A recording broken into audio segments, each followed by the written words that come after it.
Assalamualaikum warahmatullahi wabarakatuh. Halo semuanya, bertemu lagi dengan saya Aprina Arsalina dari kelas 2023B. Pada video kali ini, saya akan membahas mengenai teori intertekstual sastra dan bagaimana memandang teori intertekstual sastra pada suatu karya sastra. Yuk kita bahas bareng-bareng. Teori intertekstual sastra. Pengertian. Intertekstual adalah sebuah pendekatan untuk memahami sebuah teks sebagai sisipan dari teks-teks lain. Intertekstual juga dipahami sebagai proses untuk menghubungkan teks dari masa lampau dengan teks masa kini. Teori interteks memandang bahwa sebuah teks yang ditulis lebih kemudian mendasarkan diri pada teks-teks lain yang telah ditulis orang sebelumnya. Tidak ada sebuah teks yang sungguh-sungguh mandiri. Dalam hal ini, sastra dipandang sebagai rekaman terhadap pandangan masyarakat yang berkenaan dengan segala sesuatu yang melingkupi kehidupannya. Tidak ada teks yang proses penciptaan sekaligus konsekuensi pembacaannya dapat dilakukan tanpa sama sekali berhubungan dengan teks lain yang dijadikan semacam contoh, teladan, kerangka, atau acuan.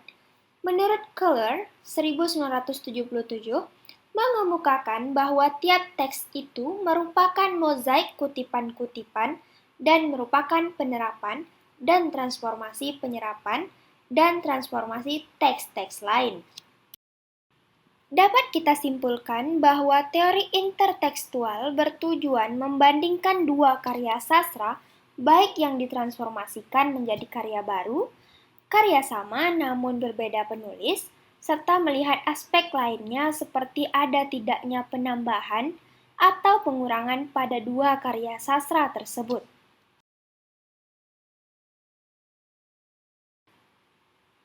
Mengkaji teori intertekstual pada novel Ayat-Ayat Cinta yang terbit pada tahun 2004 dengan novel Zikir-Zikir Cinta yang terbit pada tahun 2007.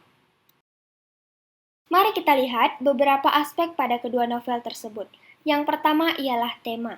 Novel Ayat-Ayat Cinta bertemakan religius yang berisikan ajaran-ajaran tentang kehidupan manusia untuk apa bersikap dan bertindak sesuai dengan ajaran agama Islam yang sesungguhnya. Sedangkan novel Zikir-Zikir Cinta memiliki tema religius yang berisikan ajaran kehidupan manusia sesuai dengan tuntunan agama Islam. Aspek yang kedua ialah pada alur. Novel Ayat-Ayat Cinta dan novel Zikir-Zikir Cinta sama-sama menggunakan alur maju dalam penulisannya dengan kematian pada tokoh utama sebagai ending. Sedangkan sudut pandang pada kedua novel ini memiliki kesamaan, yaitu menggunakan sudut pandang aku, tokoh utama, sudut pandang persona ketiga, dia, terbatas, dia sebagai pengamat, dan sudut pandang persona ketiga dia dengan menyebut nama atau kata ganti ia, dia, dan mereka. Jadi, apa sih keterkaitan atau hubungan intertekstual pada dua novel tersebut? Tema dalam novel Zikir-Zikir Cinta memiliki kesamaan dengan tema yang terdapat dalam novel Ayat-Ayat Cinta yang lebih dulu terbit daripada Zikir-Zikir Cinta.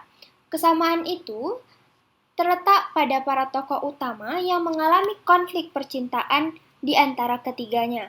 Masuknya Maria di tengah percintaan Fahri dan Aisyah, dan masuknya Fatimah di tengah percintaan Rusli dan Sukma. Namun, secara keseluruhan, tema novel Ayat-Ayat Cinta bertemakan religius, yang berisikan ajaran-ajaran tentang kehidupan manusia untuk dapat bersikap dan bertindak sesuai dengan ajaran agama Islam yang sesungguhnya. Sedangkan tema novel Zikir-Zikir Cinta yaitu bertemakan religius yang berisikan ajaran kehidupan manusia sesuai dengan tuntunan agama Islam. Kemudian, alur novel Zikir-Zikir Cinta menggunakan pola alur yang sama dengan pola alur novel Ayat-Ayat Cinta. Pada novel Ayat-Ayat Cinta, cerita diawali dengan pelukisan suasana latar kota, yaitu kota Kairo. yang terletak di Mesir. Penggambaran kota Kairo dengan disertai pelukisan suasana kota yang begitu khas. Sama halnya dengan alur dalam novel Zikir-Zikir Cinta. Cerita diawali dengan pelukisan suasana latar kampung, yaitu Kampung Kuning. Pada novel Zikir-Zikir Cinta, tahap peleraian tergambar dari kondisi jiwa Fatimah yang kian hari kian tak stabil. Penyesalan Fatimah yang kian mendalam atas segala keegoan yang telah ia lakukan.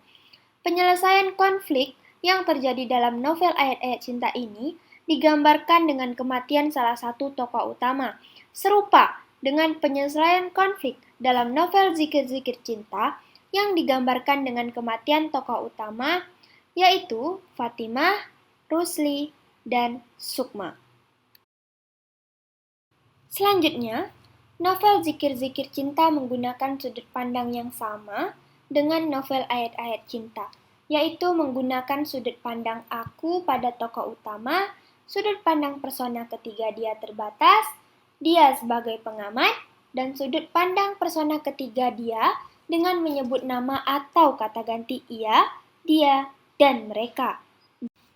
Dapat kita simpulkan bahwa adanya kesamaan antara novel ayat-ayat cinta dan novel Zikir-Zikir Cinta, karena novel Zikir-Zikir Cinta berhipogram pada novel ayat-ayat cinta.